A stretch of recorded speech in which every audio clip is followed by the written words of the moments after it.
What is up, YouTube? This is DBZ49 bringing you a really interesting deck, and that is Infernoid. Before I continue this video, I'd just like to apologize to all my subscribers.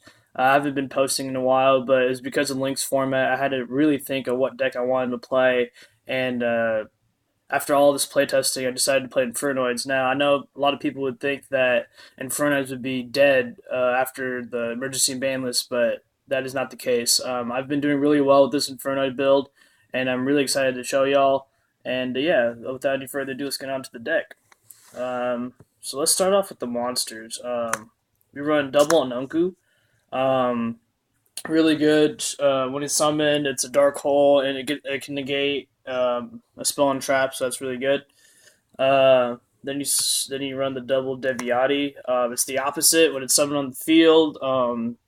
It's a heavy storm, and when a monster effect's activated, you can tribute a monster to negate it and banish it. So that's really strong.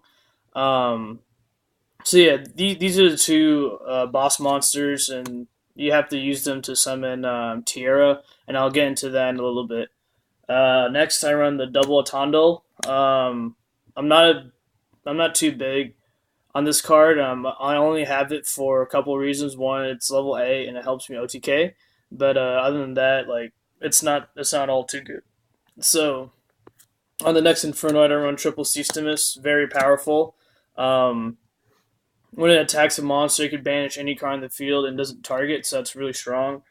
It's level 7, so if, you know how in all Infernoid monsters, in order to summon them, you have to have level 8 or rank 8 or less on the field before summoning it, and he's level 7, so you can like summon him and then like another Ononku Deviati, so that's really strong.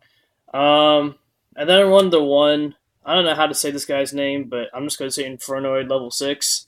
Um, his effect is alright. The main reason why you have him is because of Void Feast. So you're able to summon the double Decatron and then this guy.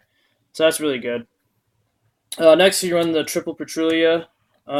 He's the MST, level 4, pretty big body. You can make a lot of plays with them with sinking and the rank 4s. So yeah, it's pretty strong. Next, you run the triple Harmadic.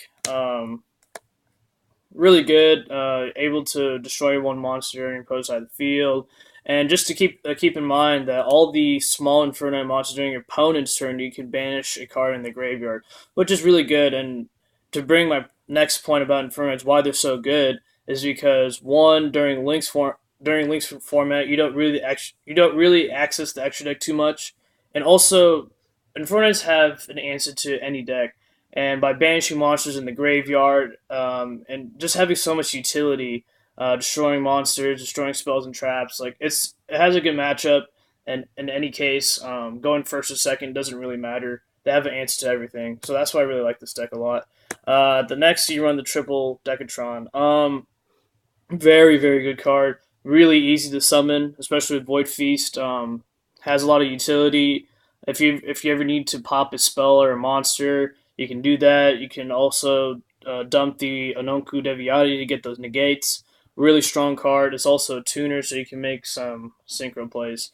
Next, for the last of the Infernoids, I run the one Onshore, one Prometheus. I really like these two. I see some people don't run them. This one helps bounce stuff, and this helps spin a face down card, even monsters. They can't respond to it. I really like that. And if you've noticed, I run 10 different named Infernoid monsters in my deck. So if I were to summon Tierra using all materials, like using Future Fusion or something, I'm able to use all of Tierra's effects, which is really strong. Next, I run the Lightsworn engine. So I run the double Raiden and the one Lumina. I see some people run Lila. I don't like Lila because you already have a lot of spell destructions and trap destructions. So this helps you bring back the rating, get the extra mills, and then for cards like Reasoning, if they call 4 or 1, Lumina can pop up and be a Reasoning target. So that's really good. So that's it for the monsters. Now for the spells, probably my favorite spell card in the deck is Void Banishment. It's so good. Helps search the imagination, helps search Void Feast, and then if your Infernoid monster battles an opponent's monster, you can banish that monster and the Infernoid monster and send this to the graveyard. Also, another thing to keep in mind before activating this effect, it says you can't summon any monsters for the rest of the turn after you use the first effect of discarding to search. So I suggest like you make your play first with your non-Inferno monsters, for example, sync into Omega, and then after you sync into Omega or summon Minerva, then activate this card last. Next, I run the Triple Void Imagination. Super, super good card, especially in today's format. Basically, if you control no extra deck monsters and your opponent does, you can send this card from your side of the field to the graveyard to special summon a free Tiara by sending materials from your hand or deck. So that's really good. So you send tribute fodders, build graveyard, cut your deck, and then you summon Tiara. And I'll get into Tiara once I get to my extra deck, but also able to summon more Inferno monsters because all Inferno monsters become level 1 except for Decatron. So that's really strong.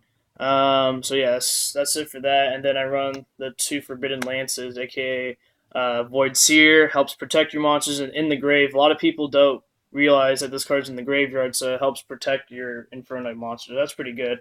Next, I run the double charge of the Light Brigade, able to mill and search, so that's really good. And then for the one-ofs, I run the Future Fusion to summon Tierra, the one Monster Gate, and then the one Reasoning to cut your deck and summon the Decatron, Lumina, or Raiden. So yeah, last for the traps, I run the triple Void Feast, probably my favorite card in the deck. Reason being is because if you're able to go first and you open Void Banishment, you can search this card, or if you already have this card, just able to summon double Decatron and having those two negates and setting up your graveyard, it's just so good. So yeah, that's why I don't run cards like one for one. And yeah, but another spicy tech people have been saying is running Scapegoat. I don't know what to take out for it, but basically the idea behind Scapegoat is you can use Scapegoat to summon a free Firewall Dragon or tribute it for like using a Noku's effect or use it to make synchro plays or whatnot. So yeah, that's it for my main deck. It's a 40 card deck, and yes, it works really well. Not as well as before with Grass, but yeah, it's still a really powerful deck. Next for the side deck, you got to run your triple tokens. Then I run the double Danko. Um, Decks that have a lot of back row, Danko's really good.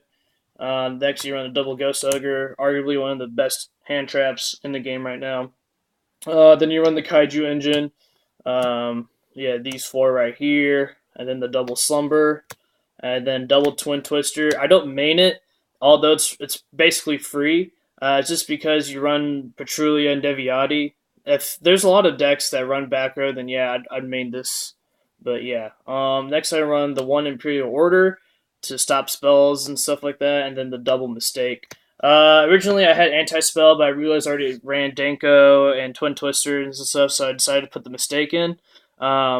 It hinders a lot of decks in Yu-Gi-Oh! And this is actually, you don't see this being played much, but it's probably one of the best floodgates in Yu-Gi-Oh! Right now. So yeah, that's it for my side deck, and now for the extra deck.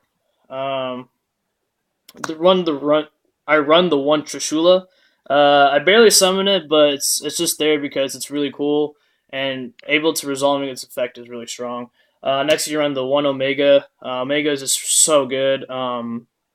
Able to banish and return it to the monster zone, and to recycle your banished monsters. Also, you can send it with Tierra to shuffle like a say Ononku or Deviati, so you can use imagination again. It just has so many utility in the deck. It's just so good. It's so easy to make as well. Next, you're on one Black Rose, probably one of my favorite extra deck monsters because what you do is like you summon Lumina, pitch a card, summon the Raiden Mill, and then just summon Black Rose, destroy the whole field, and then just able to, since you'll have no monsters on your side of the field, you can just summon Inferno monsters and attack. So that's really good. And next, I run the one Brio. The reason why I run Brio is because I have level 6, 7, 8, and then the Trish 9, so I have a lot of mix-up plays for different situations, helps bounce stuff, so yeah, it's really good. Next I run the one Red Eyes Flare Metal, just to finish off players when I have double Cease to Miss, and also it's really good against Zodiacs. they make a lot of plays, so it burns them, and then it can't be destroyed by card effects. So that's really strong. Next, you run the Utopia package to get over big monsters. That's one issue I having with the deck is that it has issues running over big monsters. So that's why this is really important. Um, Next, I run the one Abyss Dweller and one Minerva. Minerva for the extra mill, and this is for dinosaurs. This completely shuts them down. So yeah. Next, I run the Castell, Titanic, and Felgrand. Your rank 8 plays, and then Castell's Castell. But these will be changed for Elder God, whatever the name is. It comes out in the Megaton soon, so I'm going to replace it with this. So when you summon Tierra, you send those 3 to destroy 3 cards repose outside the field. So yeah.